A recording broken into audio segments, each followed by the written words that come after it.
Hey guys, how's it going? Welcome to Limitless Auto Media.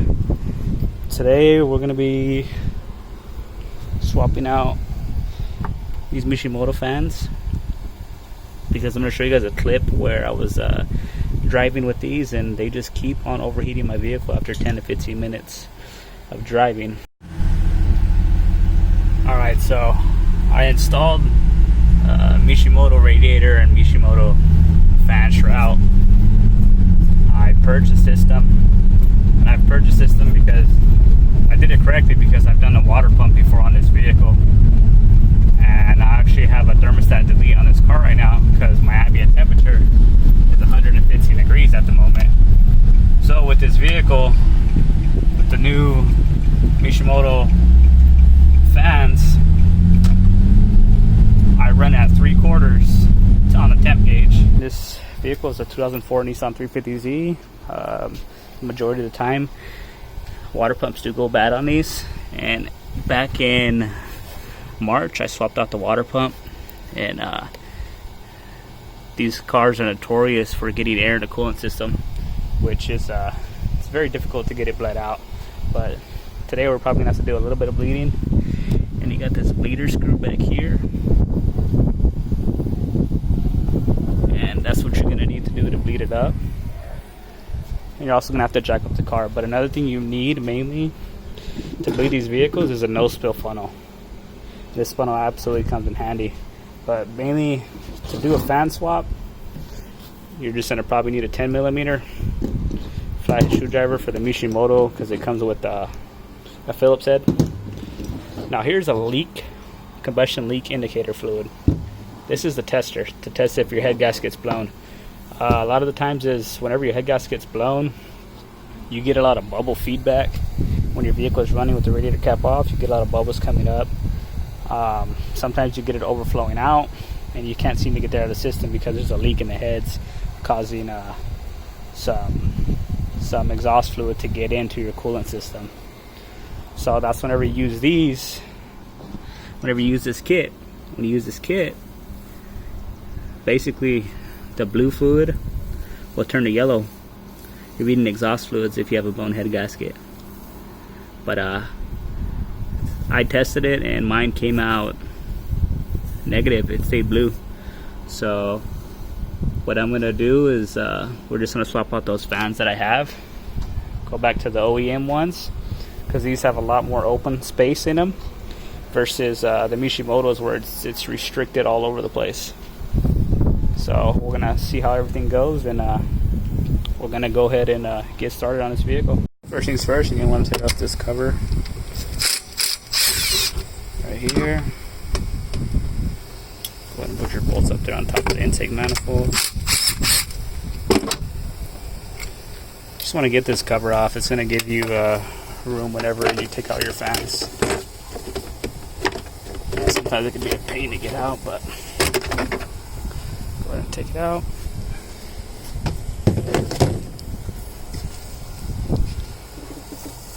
Second thing you're going to want to do, you're going to want to disconnect your map sensor. Pull this to the back. Get that out of the way. You're going to want to take out this bolt. Everything on this vehicle is either 10mm, 12mm, or 14mm.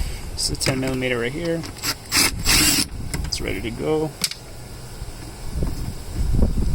Alright, to get this off, you're going to want to push this out, pull on it, and it comes out just like that.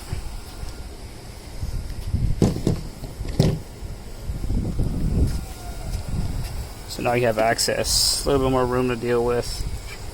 And whenever you're pulling these fans, you're gonna have an issue with this AC line. It's a high pressure AC line, that's a low pressure. High pressure, low pressure. You're gonna have issues with this. So what you want to do is you want to go ahead and remove this 10mm bolt, so it gives you some play whenever you're taking out those fans. Set your bolts up at the top. So the next thing you want to do, you can either disconnect these now, or you can do them down later. But you're gonna have to remove this reservoir out of the way, and also remove this top hose. When removing any hose from the coolant system, you're gonna make sure that your engine is cold. You don't want any fluid coming out and burning you whenever you remove some of this stuff, you know? It's not worth it. So just be patient and take your time. You don't want to get burned. It doesn't feel great.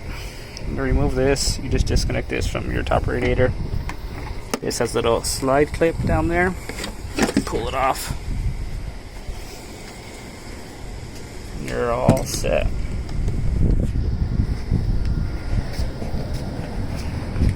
Now the next thing you're going to have to do is remove the bottom tray down over here, just so you can have access down here if you drain anything or you don't spill any antifreeze on top of your cover. Get out of the way, and you're also going to need to get out of the way so you can have access to these connectors. After you got all those connectors broken down, the Mishimoto radiator actually has an Allen head, so that was my bad on that one. So there's 2 Allen head screws on each side. To remove this Mishimoto radiator fan shroud, you actually don't need to remove this hose. You just need to just loosen the clamps, turn this hose out of the way. Now with the stock OEM one, you're most likely going to have to remove the hose. So either way, I'm going to have to probably take it off just to fit them in here, because it's definitely a tight fit with the AC lines down over here. But other than that, this should wiggle out. Might be a little bit difficult, but other than that, they come right out. Now these fans were good when I took them out. I just wanted to upgrade them Mishimoto for extra precaution, but it turns out these fans are actually overheating my vehicle, so it's very unfortunate. But this is definitely the comparison. These are much slimmer. These are pretty high overall. You know, it's definitely harder to get back into your Nissan and to take them out. But Mishimoto is probably pretty good for, I guess, somebody who lives maybe in under 80-degree weather year-round. See, I live in Southern California where the temps get up to over 115, sometimes 120. So these fans will not work, I would say, if you live somewhere where it's 95-degree plus on this 350Z overall. So I would probably just stick with stock OEM if I were you. But I do definitely recommend this Mishimoto radiator. It's a very nice aluminum radiator. Most of the time these radiators, well, the OEM ones will crack at the top where the plastic meets the aluminum, so they'll definitely crack, and at the bottom as well. So it's definitely a good upgrade to go to Mishimoto aluminum radiator. Now when you have everything all buttoned up, you get your hose back in, you got your fan shroud back in. The hardest thing to do when you lose coolant on these vehicles is to simply purge it. So back here, what you're going to want to do is you're going to want to loosen this bleeder screw while your engine is cold, of course, because you just got done finished working on it. You're going to want to take that bleeder screw out. Now I actually have a Z1 Motorsport bleeder valve, because the plastic ones on these vehicles they're going to break on you. That's what they're going to do. They're just going to break on you. They just heat cycle too many times, so they're going to break overall. Now what you do, you go over here and you're going to top off your radiator, but you have to pour, and I believe it's 2 liters per 2 minutes. So you're going to want to definitely do that. I have this no spill. What I'm going to do is I'm just going to pour the fluid to here. It's going to act like my funnel, and you're going to pour fluid till you see it come out over there, and you're going to do this multiple times while squeezing the lines just to make sure you get the air out. Once you get that volume air out, then you're going to have to do it with the vehicle on, but that bleeder screw is going to have to be completely closed, and this is going to be open over here, where you're going to cycle between squeezing this hose and that hose down right there to get all the bubbles out. Alright, so you're going to want to put your heater on full blast, and you're going to want to get the vehicle up to halfway temp, and then from there you're going to rev the motor up to 3,000 to 4,000 RPM for 10 seconds. You're going to do this a couple times while you're gonna get bubbles coming out of the system as you're doing that. And you're gonna wanna let the car's fans kick on and do intervals. If you had a thermostat, you'd wanna wait till your thermostat opens up, which is about at the halfway mark right there. But I did a thermostat delete on this car, so the vehicle might take a little bit longer to warm up, but that's no issue. As you have your vehicle running, you can squeeze this whole hose up here, and you squeeze it, let go, you get some air bubbles that will come out. Squeeze it and let go, get some air bubbles that come out. You want to keep on doing this over time, and you can do this down to the bottom hose as well. But you got to be really careful because you can catch your fingers up in the fans, and you don't want that whenever they turn on. So if not, I just be careful and just try to do the top one as best as possible. Pretty soon the water pump's going to start pushing the coolant throughout the whole system, coming back to that hose, and then you can go ahead and press it up right here and get some bubbles out of it. Now if you have a thermostat down there, you're going to know if your thermostat's open because that bottom hose is going to be hot. If that bottom hose is closed, if the thermostat's closed, then the bottom hose is going to be cold. So you'll know once your thermostat's open, both of your hoses are going to be hot. You just want to keep on doing this. Pretty soon you'll be able to go to the car and rev it at 3,000 to 4,000 RPM for 10 seconds to get those bubbles out whenever your temperature reaches up to half. Make sure to have the heater on when you're doing this. It's going to make your life a whole lot easier. And you'll tend to know whenever you have all the air out of the system because your heater will be blowing hot. You don't want your heater to be blowing cold because then it means that you still have air in your system. Once your vehicle's up to half, you're going to want to go ahead and rev up the motor. Get your RPMs up to 3,000 to 4,000 RPM for 10 seconds. And you're going to want to watch that funnel. I have the light right there so I can see the level of the fluid in there. Make sure you don't get that fluid, make sure you don't run out of fluid in there because if not, you're going to suck more air back in the system. About 10 seconds right there, you let off. You're gonna get the fans to kick on in a little while. Now after you finally got all the bubbles out of the system, you want to go ahead and shut off the car.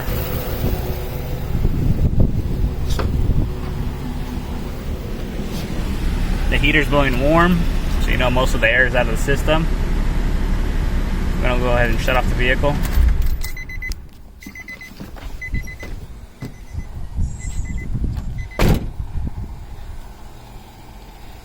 And after your vehicle shut off, you use this little stop that's supplied with the kit. What it does prevents the water from flowing out. You're going to get a little bit of coolant that's going to come out as you pull this out. It's normal because of the coolant that's remaining in the lower half. And you're going to want to take this and put some in your reservoir.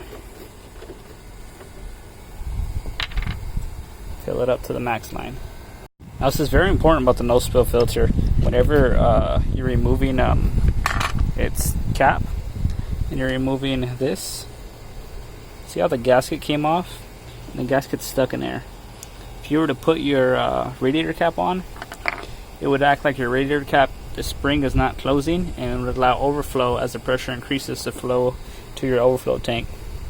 So just make sure, keep in mind whenever you're removing the adapter, make sure you take out the gasket as well because it tends to get pretty stuck. And then you're going to think you have a blown head gasket because you got coolant squirting out at the relief at top. So just keep that in mind. Alright guys, here we go. It's the next day. The vehicle's fully purged overall. And the ambient temperature is 104. It's barely 1:30 in the afternoon, so it's probably going to get up to 110, 112 today. So the vehicle is staying under half, but it's still warming up a little bit. So I'll check back in with you guys in probably 10 or 15 minutes just to get this car fully warmed up and see if it goes over half and goes at the recorder like it was with the Mishimoto radiator fans. Alright guys, so I've been driving for, I'd say about 20 minutes now. The vehicle is still staying under half. It's not overheating, it's not going to 3/4 like how it was with the Mishimoto fans. So that's good. I do have a thermostat delete in this car, so it probably would never get to half. It would always stay under. Now that's an issue whenever if you do live in a cold weather, your vehicle is going to shoot a code saying that the engine temperature is too low because your ECU prefers to operate at a certain temperature,